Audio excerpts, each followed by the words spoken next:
After finishing Stay Out the House from Puppet Combo, it really made me think about the horrors buried within the game. Personally, I think it's best to separate them into two types. The obvious kind that hits you in the face, and one that's hidden underneath the foundation of the true horror that lies beneath its structure. The first is grounded in true crime horror, human, evil, raw, and real. The second lies deeper, the kind that makes you question what reality even is.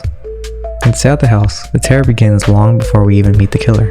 Back in a night shift, we play as a lonely gas station clerk, working at a dead-end job in the middle of nowhere.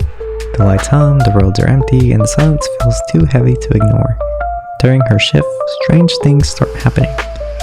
A white van circles the parking lot, once, then again, then a man walks in and asks one unsettling question: are you alone? It's the kind of question that sends a chill straight through your spine. A moment later, the Night Abductor strikes. The clerk is kidnapped and dragged back to his home, and from that point on, the nightmare only deepens. Later, we shift perspectives to Roxanne and her boyfriend Brennan. When Brennan disappears after going to the bathroom, Roxanne goes looking for him. Her search leads down a trail of eerie clues: blood, abandoned paths, and finally, a secluded house marked with old fallout shelter signs. Inside, she discovers a basement, and what she finds there feels ripped straight out of a true crime documentary. After freeing her dog from a bear trap, Roxanne is attacked by the killer. When she wakes, she's trapped inside a cage, her stomach aching, as if something foreign is inside her. As she explores the house, the horror unfolds. Mutilated bodies in the kitchen, victims trapped in the backyard, an elderly woman in a wheelchair who seems disturbingly unfazed by it all. In the attic, a baby's room, and a grotesque sculpture made entirely of bones. The deeper she goes, the clearer it becomes. This isn't random madness. The Night Abductor displays traits eerily similar to real-world killers like Ed Gein, the Butcher of Plainfield, who turn his victims into household decor. Puppet Combo channels that same claustrophobic dread, the kind that comes not from ghosts or monsters, but from people.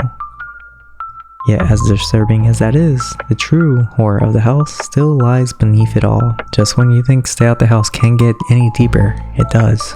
If you manage to find the hidden bunker, everything changes. Up to this point, the horror has been human. Once you enter those tunnels, the fear becomes something else entirely, something cosmic. Deep within the bunker's corridors, we encounter a demonic, alien-like creature lurking in the dark. And suddenly, everything clicks. The abductions, the mutilations, the strange rituals, it all points to one horrifying truth. The killer isn't acting alone. He's harvesting human bodies and feeding them to this thing. The Night Abductor is no longer just a murderer. He's a servant, a disciple of something ancient, otherworldly. The blood, the decay, the ritualistic patterns. It's as if the entire house is a shrine to this creature. This is where Stay Out the House crosses from crime into cosmic horror. Because what's more terrifying than a human monster? The idea that something even worse may be controlling him. And the endings only reinforce this despair. If Roxanne escapes, she runs into the neighbor, the same man who visited the gas station during the night shift. His presence isn't a coincidence. It suggests a network, a cult, or perhaps an entire community complicit in these horrors. If you blow up the bunker, Roxanne awakens in a sterile hospital. She vomits blood, as if her body is rejecting something inside her. She steps outside, and the story ends.